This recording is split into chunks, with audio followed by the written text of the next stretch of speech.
for what he's done to start our year and ask for his presence with us this morning. Father, we know you're already here, and we just ask that we want to invite you into each of our lives this morning, into our community here today. We just are thankful that you've brought us out of a busy week and the start of a new year, and we're grateful that we could be in this place to learn from you and to get to know you better and to build on our relationship with you. And so we ask that you would help speak into our mind, our heart, and our soul this morning. Teach us something new. Help us to embrace change, which is something that all of us struggle with on some level. Help us to include you in the change that's going to happen in our lives, whether we want it to or not in this coming year. And let us enjoy a journey with you spiritually so that our lives can be more complete.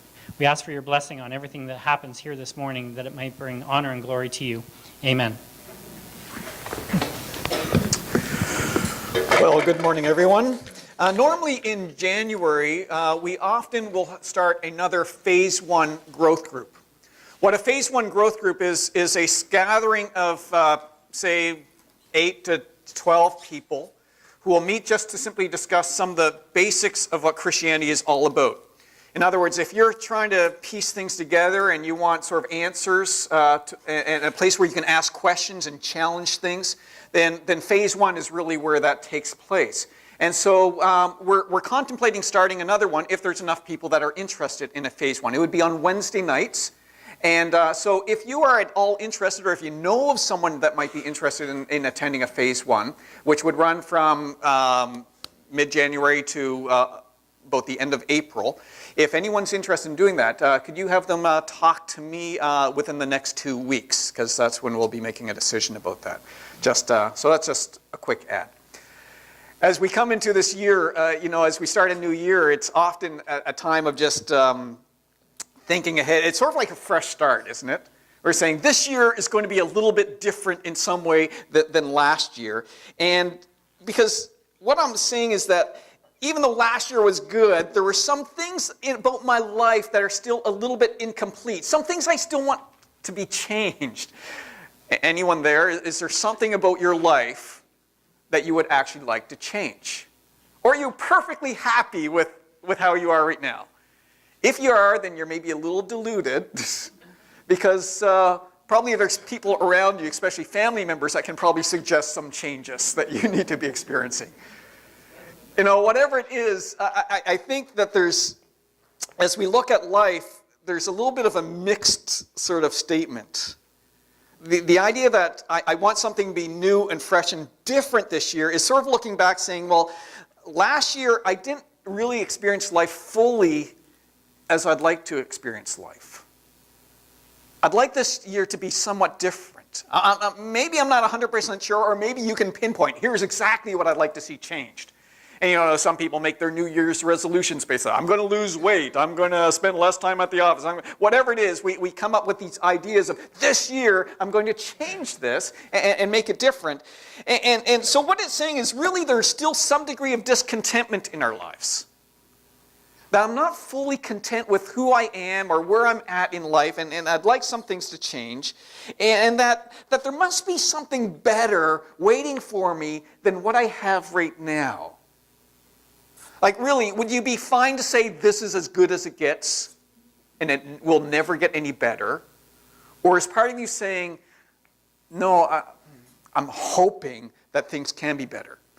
And so there's this negative look at life, but there's also the positive saying, no, I believe things can be better. There's a hope for a better future. There's a hope that things can actually change.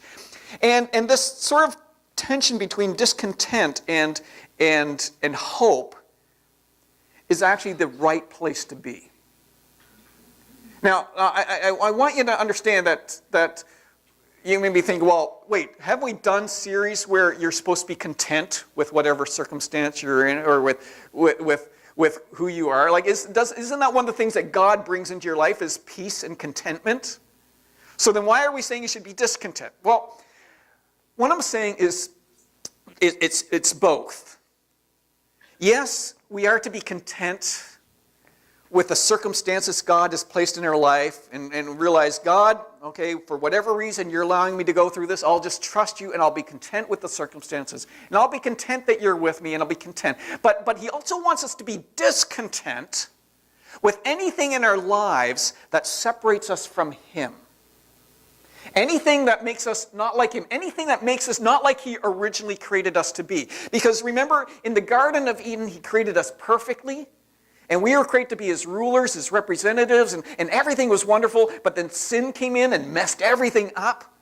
And the gap then between what we are now and what he created to be, God's saying, no, I do want you to be discontent. And God's saying, I want to get you back to what I create you to be. I accept you as you are.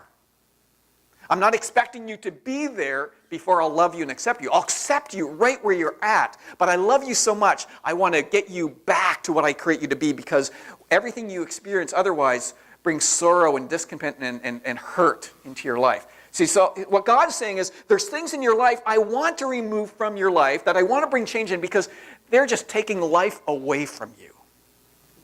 And they're leaving you in that state that says, there's got to be more than this. And so that's partly what we want to be getting into in this series, is the fact that God actually created you for more than what you are presently experiencing. Even if you're saying life is wonderful, God's saying, yeah, but that's only a shadow of what I created you to experience.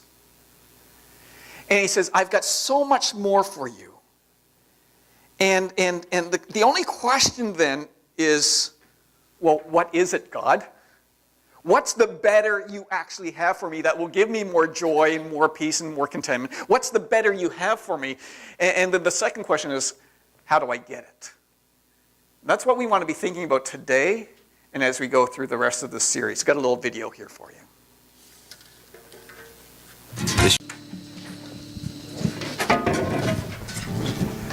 The whole story of the Bible is the statement that we had life, but then we lost it.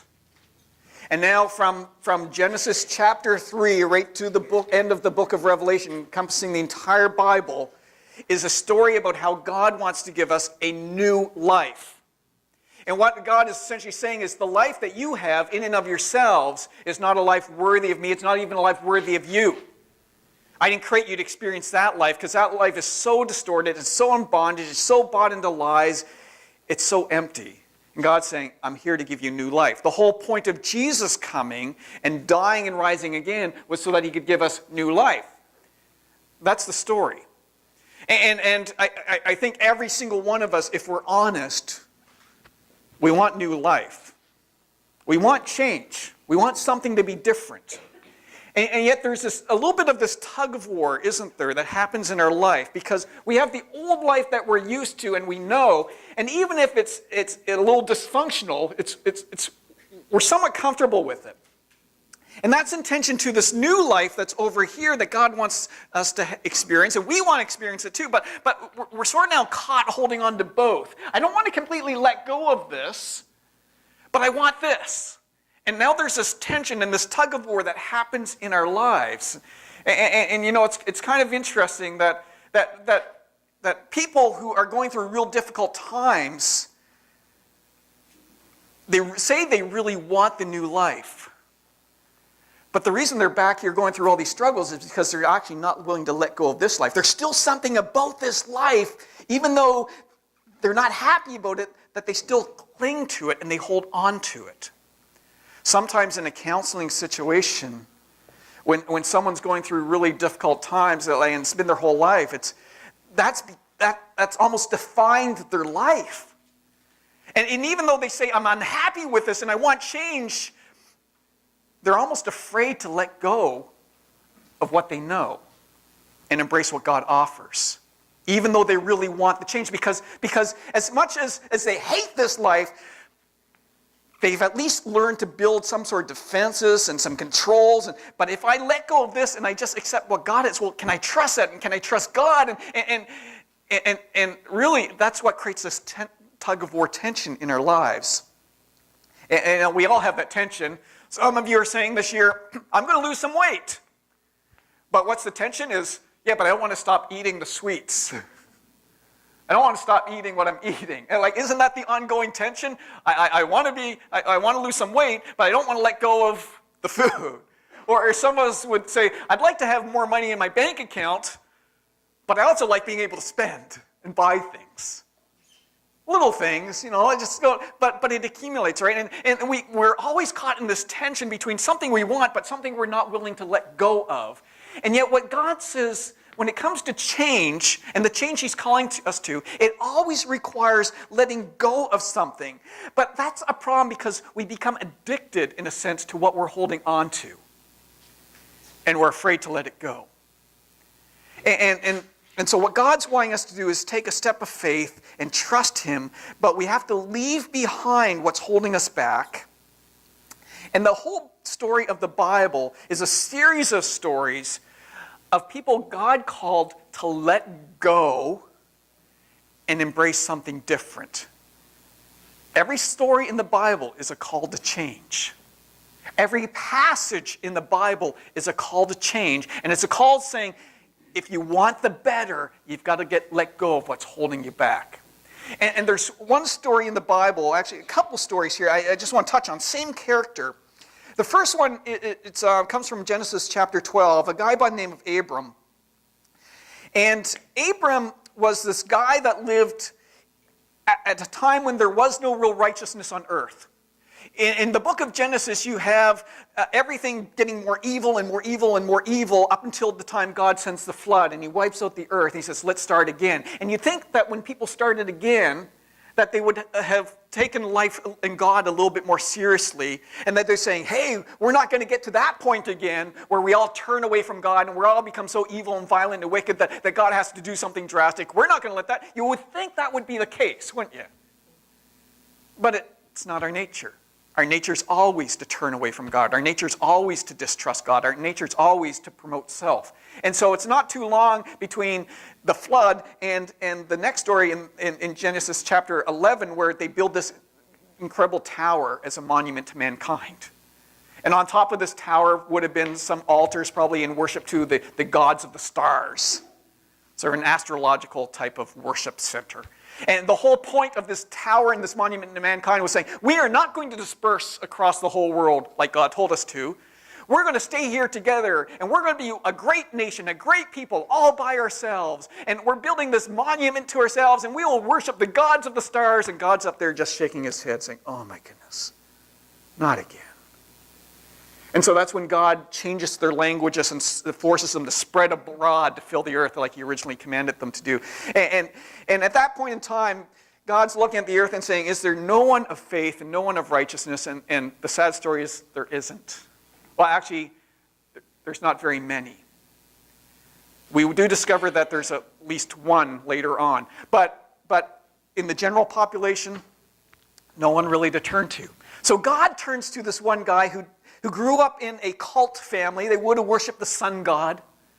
His father was served as a priest. And you know what? He turns to this one guy and says, Abram,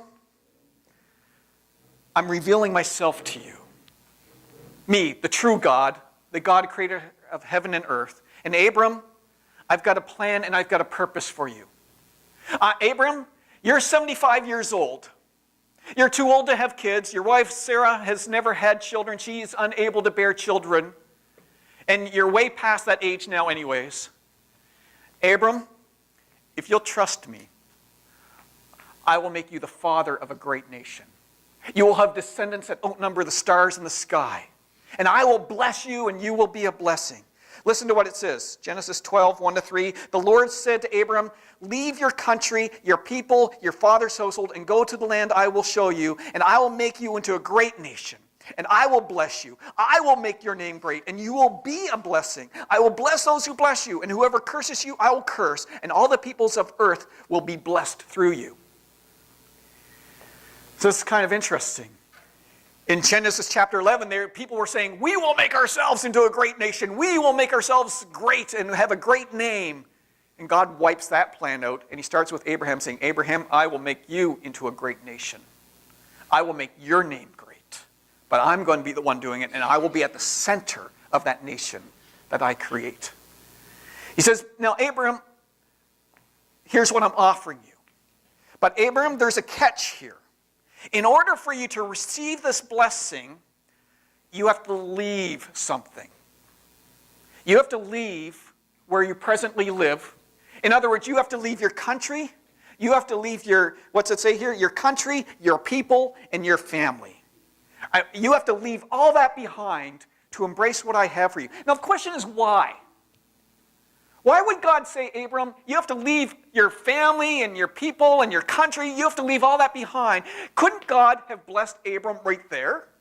Couldn't God have made Abram into a great nation right there? Couldn't he have given him miraculous children right there? Why did God call him to leave? Well, because there is something about the idea that if we want to embrace the new, we have to leave something.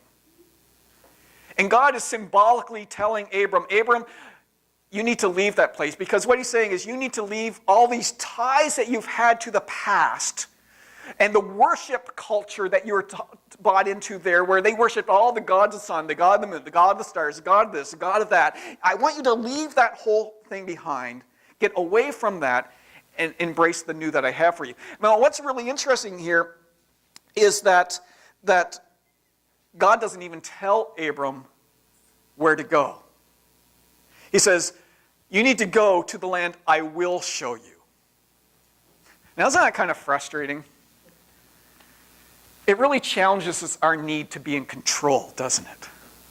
That often when God calls us from one thing to the other, he says simply, I want you to leave that, and I just want you to follow me. Yeah, so where are we going to go, God? None of your business. I've got that taken care of. I've got that mapped out. I will provide every step of the way. But God, where exactly is that we're going? He said, I'll show you when the time's right. But you just need to trust me. And you just need to leave. And so God's saying to Abram, I need you to leave the place where you're at and all the worship. Well, incidentally, guess what the name of the chief deity in the land of Ur was that they worshipped? You know what his name was? Sin. Kind of interesting, isn't it? The chief deity that they worshipped in his land was Sin. That was his name. So God's telling Abram, I want you to leave sin behind. And I want you to go to a land I will show you. You know, I've done this leaving thing. There's been lots of times where I thought, I just want a new start. So I'm going to leave the old and embrace the new. Right? And so I'd leave the old, I'd embrace the new, go somewhere else, and because, I've got a new start. I can be anything I want to be. I can be whoever I want to be, and nobody knows me, and I can just start fresh. But you know, it's not too long before the old just catches up. And why is that? Because it's the same me that's just gone from this place to this place. But then, because I didn't clue into that, I'd say, well, I'm going to go somewhere else and start fresh, and I'll be new, and I can be whoever I want to be. But you know what? It's the same me that goes there, and the same life circumstances get created around me, because that's what we do. Have you ever experienced that? You leave something thinking the next thing's going to be better. It might be, I'm going to leave this one relationship because it's not giving me everything I dreamt it would be, and then I go to this next relationship, but then you get into that and you find out, I'm still not feeling fulfilled, because you keep thinking it's the other person, not realizing there's something about you that has to change. You see, this whole idea of leaving, it's accurate. But sometimes when we leave things not because God's telling us to leave. This is still just our plan. Sometimes we say, I'm going to leave the marriage. Well, that's not God's plan. But I think the better future is over here. And God's saying, no, actually, I'll work there. So the question here is, what do we leave? And what do we go to? Well, that's going to be a God-directed thing. And as long as we're directing what we leave and what we're trying to fix things ourselves, when we're trying to bless ourselves by changing our circumstances, that will fall flat every single time. And you've discovered that. When you try and make the changes yourself, you discover not a whole lot really changes. But see, when God calls us to a change, it's a change that He's already predetermined. He's got the path to get us there. He's got the provision lined up every step of the way. And so when God calls us to change, change is possible as long as we're willing to let go of what He tells us to let go of. If I choose to cling on to it, then I can't follow God when I'm anchored back here. and God's walking this way. He's got the path laid out, but I'm still clinging to this. I'm still holding on. And that's where we start to get into trouble.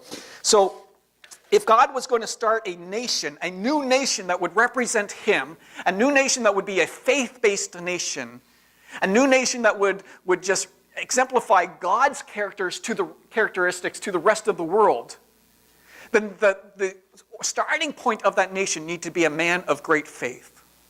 A man who would be willing to let go and embrace what God has. A man who would be willing to say no to the culture, the only culture he knew, and embrace the new culture, new identity that God had for him. And so God then calls Abram to make this change. And listen to what it says in Hebrews 11:8. This is looking back on the story from the New Testament. It says, "By faith, Abraham, when called to go a place he would later receive as his inheritance, he obeyed and went, even though he did not know where he was going." Isn't that interesting? Abraham was willing to leave everything behind. He's willing to let go of everything that he knew, everything he was comfortable with, all his security, all his identity, all that. He's willing to leave it behind because he trusted God. And God said, "Abraham, I'm not even going to tell you where you're going, but you just need to follow me. Just go, and I'll direct you as you go." You know, the blessing for Abraham came well over 25 years later. The promise of a child that, "Abraham, I'm going to give you a child. You and Sarah, I'm going to give you a child," came 25 years later. See, if God came to me and said, "Rob, I'm going to do this, I'm going to give you a child," I'd be thinking, okay, well, today's January 11th, okay, 9 months from now. Like, you know, that would be how we'd think, right? We'd expect that God would do that now, that God's going to put the blessing in place right now, and I'll see the immediate blessing. 25 years later, Abram's starting to say, like, did I misread God somehow? Did I misinterpret? And that's where he starts to play with things. And Abraham starts saying, well, maybe I need to make the blessing happen somehow. And so that's when he sleeps with his servant to produce a child that way. And God's just saying, "Abraham, that wasn't the plan. You're rushing things. You're rushing the blessing. I've got the blessing lined up, but it's in my time. I just need you to be patient and go through life as I allow you to experience it. I just need you to trust me each step of the way. Can you do that?" So God eventually comes, and 25 years later, he does bless Abraham. But why the time lag? Why doesn't God just bless each one of you right now? Saying, "God, okay, I let it go. God, I surrender it all. And will you just bless me now?" Why does God just bless me now? Because that's what I want. Well, because God knows it's not ultimately to be about the blessing. You see, when I want God to bless me right now, it's about the blessing. That's what I want. I want the blessing. And God's saying, "I don't want it to be about the blessing. I want it to be about me." He says, "I want you to have a relationship with me. I want you to enjoy me. The blessing will just be a byproduct of your relationship with me. I don't want you to chase after me just so you'll get blessing, because you know what then? Who's God in that scenario? You're God. And I'm just your servant, giving you what you demand, what you expect, what you want. And it's not really about me. It's about me being this divine Santa Claus in the skies." And God said, "I'm not interested in being that. I'm not just here as the giver. I'm here for relationship. I want relationship with you. And I want you to strip away all the stuff that's keeping you from relationship with me." And so sometimes God holds off the blessing because he knows that if he gives you the blessing, you'll be content with the blessing. And he doesn't want you to be content with the blessing. He wants you to be content with him. And that you can be in whatever circumstance he places you. And as long as you have him, that's enough. And as long as I say it needs to be you, God, plus this circumstance, and he says, well then, that's really your focal point, not me. He says, "I want your focal point to be me." And once we get that clear, and once we get that straightened out, that paves the way then for you to experience the blessing, because it won't be misunderstood and misinterpreted. And it won't become the wrong focus. So God held Abraham off. He eventually gave him a child, but even then, this child grows up. They name him Isaac, which means laughter. And Abraham loves this child, and he's growing up into his teen years, and his father and son, this is his miracle child. This is his child of the promise, the child of blessing. Abraham's going to have a great nation, limitless descendants because of this child that God's given him. But God's realizing something. He's realizing, oh, I'm wondering if the blessing is becoming more important to Abraham than God himself. Is the blessing the driving force? Is the blessing what he's really looking for? Has the blessing got in the way? Has the blessing taken a higher priority in Abraham's life than God himself? Has God been pushed out and the blessing become God? In this case, is Abraham's son, the gift that God gave him, the gift of promise, has that child become more important to Abraham than God himself, the giver of the gift? And God's saying, Abraham needs to work through this tension. And so he puts him through this incredible ordeal. And I know at the first reading of the story, a lot of people get this and they don't get this and they struggle with it. I just want to read you the story. Listen how it goes. Sometime later, God tested Abraham. He said, Abraham, here I am, he replied. God said, Abraham, take your son, your only son, Isaac, whom you love, and go to the region of Moriah. Sacrifice him there as a burnt offering on one of the mountains I'll tell you about. What type of God would do that? And this is the promise. This is how God was going to fulfill the descendants numbering the stars of the sky. It was through Isaac. And Abraham loves this child. And now God's telling him to kill him? What's going on here? What's the tension? Well, you can imagine Abraham's going to be struggling with this one. This was his only child. That was his only hope for a child. He's now in his teen years, father and son, and he's to kill him. What would you do? What would you do? Well, how can we even answer that question, right? The story goes on. Early the next morning, Abraham got up, saddled his donkey. He took with him 2 of his servants and his son Isaac. When he'd cut enough wood for the burnt offering, he set out for the place God told him about. That's Mount Moriah. And on the 3rd day, Abraham looked up and saw the place in the distance. He said to his servants, stay here with the donkey while I and the boy go over there. We will worship, and then we will come back to you. You hear a little bit of hope in there? So Abraham took the wood for the burnt offering and placed it on his son Isaac. And he carried the fire and the knife. As the 2 of them went on together, Isaac spoke up and said to his father Abraham, Father, yes, my son. The fire and the wood are here, but where's the lamb for the burnt offering? Abraham answered, God himself will provide the lamb for the burnt offering, my son. And the 2 of them went on together. When they reached the place God told him about, Abraham built an altar there and arranged the wood on it. He bound his son Isaac and laid him on the altar on top of the wood. Then he reached out his hand and he took the knife to slay his son. All right, pretty powerful story, isn't it? But what's going on here? You see, Abraham had no children. God appeared to him saying, Abraham, I am powerful enough to give you a miracle child to be your heir, to be your son, to be the father of a great nation. I am powerful enough to do that. Will you trust me in that? And Abraham, who would have had no children otherwise, said, yes, God, I trust you. And now God's testing Abraham and just saying, Abraham, will you remove that child now from your life? And Abraham has a tension saying, do I trust this God who is capable of providing a miracle child? Do I trust this God who has promised me on oath to give me descendants through this child? Do I trust that God can do anything, that he can work through any circumstance, that God can do whatever he wants to accomplish? And if he calls me to put my son to death, do I trust that he's got the ability to handle that?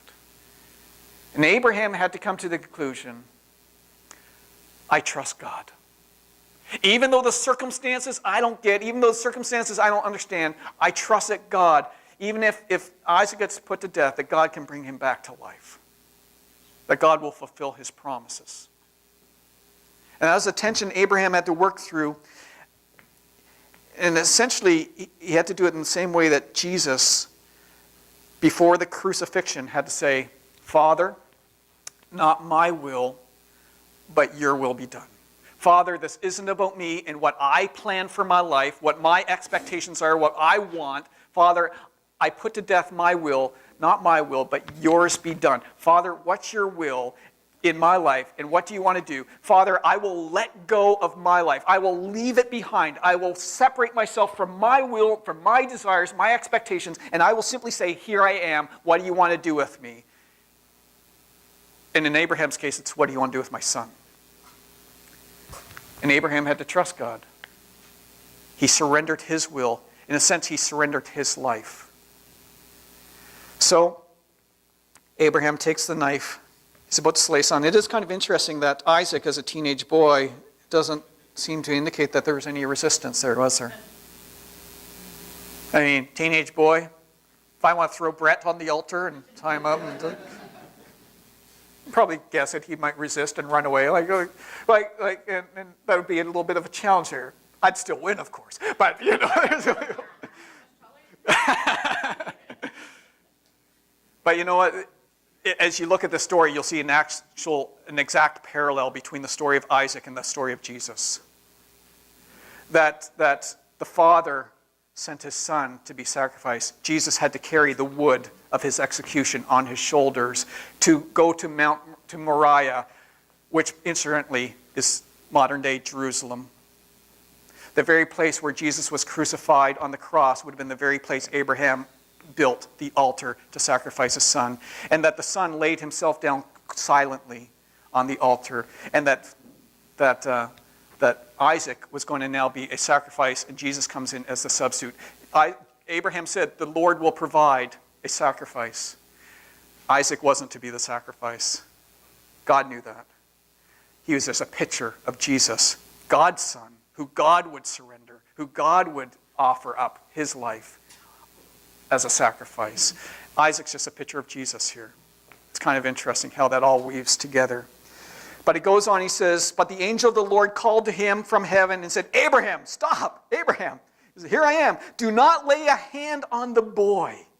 Do not do anything to him. Now I know that you fear God. Now, it's not that God didn't know Abraham's heart. Actually, another way might be saying, Abraham, now you've determined that you fear God. That that's your priority. That I am first, not your child, not your family, not your country, not your people, not your father's household, not your old religion, not your old life, not your old values. All that you've been willing to let go to trust me as your God, as the priority in your life. And now that we've worked through that, and you've had to decide, because I think God knew that Isaac was starting to take this role of priority in God's life, or in Abraham's life, as opposed to God, and God needed Abraham to rethink his priorities. So God sometimes calls us into a situation where he calls us to a point of decision, where we are having to think through what is most important in my life. Is what I want and what I desire most important, or is the will of God for my life the most important thing? And which one am I going to choose between? And you can bet that Abraham had that tension between his son and between God. Which one's going to win? And Abraham made this incredibly faith-based decision that says, God is first in everything. It's the type of thing I say to every couple when they go through pre-marriage counseling, when they're engaged. And I'll say to them, saying, now, if you want a healthy marriage, then in your relationship, as much as you love each other, you, speaking to the girl, need to love God more than you love your husband, and saying to the guy, you need to love God more than you love your wife. And sort of there's a bit of a shock statement in that. And they think, well, how is that even possible? Well, it's a decision. What comes first in your life, God or a person? You see, if the person comes first, then they're your God. But you know what? If you put the person first, what's going to happen if they are the center of your life and the priority of your life and everything evolves around that person, well then one, you're placing tons of expectation on that person to fulfill your life that they will never be able to do. In fact, that's going to create a cancer at the basis of your relationship that will continue to eat away at the relationship because you are placing so much expectation on that person to give you the love and the value and the worth you feel you desperately need. And at some point in time, they are going to fail because they can never give you life. They can be a person who's there, but they can't ever give you the life that you feel you're missing. God says, I'm the only one that does that. But then what I also say to them, saying, but if God is at the center of your relationship, and God is the one that He's then filling your life and He's giving you love, then you will have a greater capacity to love your spouse. If God's love's flowing through you, you'll have a greater capacity because it's His love flowing through you. Not your limited, contained, self-centered love that always has strings attached, always conditional. It'll be God's unconditional love that flows through you. So you'll actually love your spouse greater if God's at the center than if your spouse is at the center. That's true of any relationship. Parent-child, co-workers. If God can be at the center, then He becomes the glue that ties us together. And so God says, I want you to leave your spouse as your priority. I want you to leave your child as your priority. I want you to leave your job as your priority. I want you to leave your social network as your priority. So I need to be your priority if you want to have life and true change and true fulfillment. Then what I'll do is I'll flow through you into those environments to make those environments even better. You will become a change agent in whatever circle of influence you find yourself in. So it goes on, it says in verse 15, the angel of the Lord called to Abraham from heaven a second time and said, I swear by myself, declares the Lord, that because you have done this and have not withheld your son, your only son, I will surely bless you and make your descendants as numerous as the stars in the sky and the sand on the seashores. Your descendants will take possession of the cities of their enemies, and through your offspring all the nations of earth will be blessed because you have obeyed me. You see, when does the blessing come? The blessing in my life comes when I've let go of what's holding me back. When I let go of what's trapping me in the past, when I let go of what's distorting my life, when I let go of that, that's when the blessing comes. But see, our attention is we want to hold on to this and still say, God, bless me, bless me, bless me. And God's saying, no, I got blessing for you over there. Oh, and by the way, before we get there, you and I are just going to walk together and enjoy each other to make sure it's about us and not about the blessing. And as long as you want to hold on to that, saying, well then, the blessing's over there. Because blessing always follows the faith. And not always immediately, but it always follows the faith. And are you willing to let go? Are you willing to embrace the change that He has for you? And you know, I sometimes have people do this. I have people explore Christianity, and we've had people come to LifeBridge in the past, and they're checking out God, and they're hearing stuff, and they're trying out the religion side of things for a little bit. And then at the end of that saying, well, I gave that a try, that didn't really work for me. Saying, well, there's a problem in the approach. You can't test a relationship with God. You can't enter into a relationship saying, okay, God, here's the terms. I'm going to walk into a relationship with you. I'm going to test you out. I'm going to see if you're worthy and if you're suitable for me and if you give me what I want and if you sort of meet my expectations. If all that fits and that seems to work well, then God, maybe I'll let you be God of my life. And God's saying, there's something wrong with this picture. You're still playing God. It's still all about you. And I'm just your servant. You see, everyone who has tested a relationship with God, all they've done is they've tested to see how much God is going to serve their demands, their expectations. But it's still them playing God, and God simply as the servant to meet their expectations. And if God doesn't do things their way, saying, well, I tried that, didn't work for me. But see, an authentic pursuing God is an authentic saying, God, I'm just your creation. You created me for your purposes. And God, you created me to know you and to enjoy you. And God, simply that's what I want. And God says, perfect. Let's enter into a relationship together. Let's just get to know each other. Let's not worry about the circumstances. Let's not worry about what you want changed. Let's just get together and enjoy each other. And once we're enjoying each other, you're going to start to notice that I start changing things in you. I start changing you. And it's not something you're even going to necessarily be aware of, but others are going to be aware of it. They're saying, man, what's going on with you? What's happening? Something seems different about you. You're like, what? I don't know. No, you're more at peace. You're less controlling. You don't get to anger quite as quick. Like there's things that God starts to gradually do in your life just because you're hanging out with Him. And the blessing just starts to come. You know, what would it have been like if Abraham had just decided to stay back with his family, with his people? If he didn't take God up on that offer? What would it have been like if David just decided to stay in the fields as a little shepherd boy and never go towards the throne and become one of the greatest kings of Israel? What if the disciples that Jesus said, hey, Peter, Andrew, James, John, leave your fishing nets. Come follow me. If they said, sorry, can't do that, Jesus. We still got to work until like 6 o'clock tonight. And they never left their nets. But what you're going to notice in every situation, God's calling people to leave something,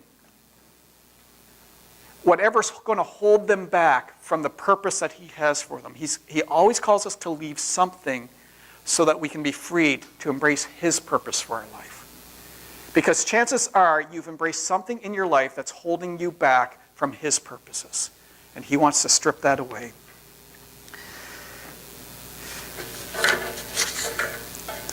The gap between you and God's best and your reality, God's best, your present reality, the gap between those things exists because, one, we distrust God. And when God says to follow Him here, we say, not on your life. God, I don't know you well enough. I don't trust you. I don't trust your love for me. I don't trust your provision. I don't trust. And so God, because I don't trust you, I can't afford to let go of this. But that's a starting point. God says, well, you can't follow me. You can't embrace me until you're willing to trust me. And you show your trust by letting go. I guess that's the challenge for each of us is, are we really willing to leave the old behind? You know, it's interesting about the pine cone. There are some types of pine cones that once they fall from the tree, in order for them to sprout to life and form a new tree, a fire actually has to sweep over. So, like specifically with a jack pine, for instance, if a jack pine cone falls down and gets buried in the ground, it requires a forest fire to come through and burn up everything and create a heat. And that heat reaction allows this pine cone to come to life and to sprout. And when it does sprout, there's no competition. There's no challenging priorities. There's no challenge for provision. Everything's prepared. It's all ready for it to sprout into a huge pine tree. And what God's essentially saying is there are things in your life that need to go through the fire. We need to burn away some stuff from your life. We need to cut you apart from that life. We need to refertilize. In order for you to have a new life, we need to strip away the stuff that's going to crowd life out, that's going to choke life out of you. Well, how do you know what those things are? Well, do you not think that if you want that if you want God and you want the direction He's leading, that He won't let you know? Scripture says if you seek God, you will find Him. If you knock on the door, He'll open it. If you seek, you will find. Anyone who seeks after God will find Him. But if you're willing to do that as well, if you're really willing to say to God, God, I'm willing to die to my old life. I'm willing to accept the life you have for me. Then that should also be reflected by the second thing I want you to think through, just quickly in closing, is an attitude of thankfulness. You see, if I'm willing to say, God, I reject my old life, and God, I accept whatever you have for me, and I will just enjoy you, and whatever you put me through, God, I know it's because you've got good purposes for me, and you're stripping away stuff, and you're changing me. So God, even if you put me in this incredibly lousy circumstance, I know it's for your purposes, and you'll do something through me, and maybe you've got a purpose for me for other people's lives there. Maybe you're in the terrible job you're in is simply because God wants you to connect with someone in your workplace who desperately needs to meet him. And would that be a fair trade? If you said, God, my whole life's yours, and said, good, I'm going to put you in this incredibly terrible workplace over here to be a light, to shine, because there's someone's attention I want. And will you be willing to endure all that so that I can impact that person? And I'm also going to strip some stuff away from you at the same time about your expectations and your anger issues and your lack of patience and your need to be in control. I'm going to strip some of that stuff away there too. But I'm going to humble you, but even better, I'm going to work through you. And God's saying, will you let me do that? Okay.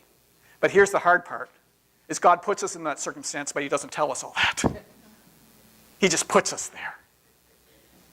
And we just need to say, thanks, God. You have me here for your purposes and your reasons. If you want me somewhere else, you can move me somewhere else. By the way, if you want me somewhere else, I'm sorry. But you know what?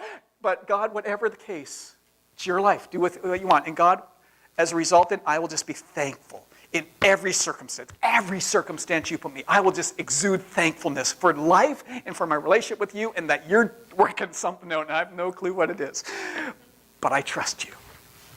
And I thank you. And that's why no child of God should ever be a complainer.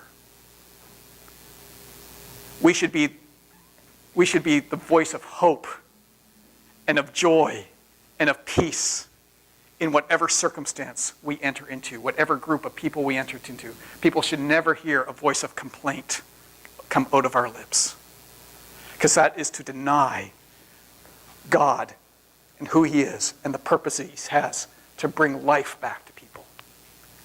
So, this is the challenge.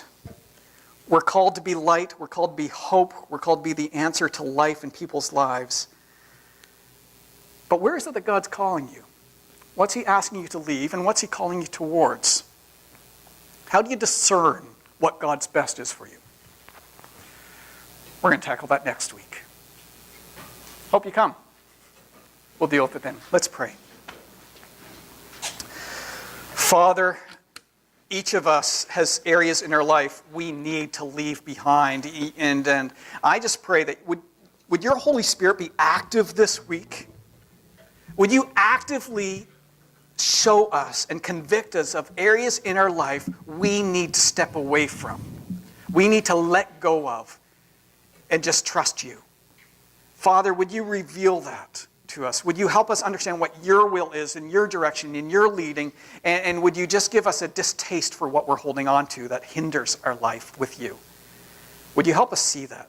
And so, Father, I pray that as we go through this week, your Spirit would start to do that convicting work, and we would notice it, and we would recognize it, and we'd respond to it. And so, Father, would you help us with that this week? And Lord, would you start creating change within us? Pray that in Jesus' name.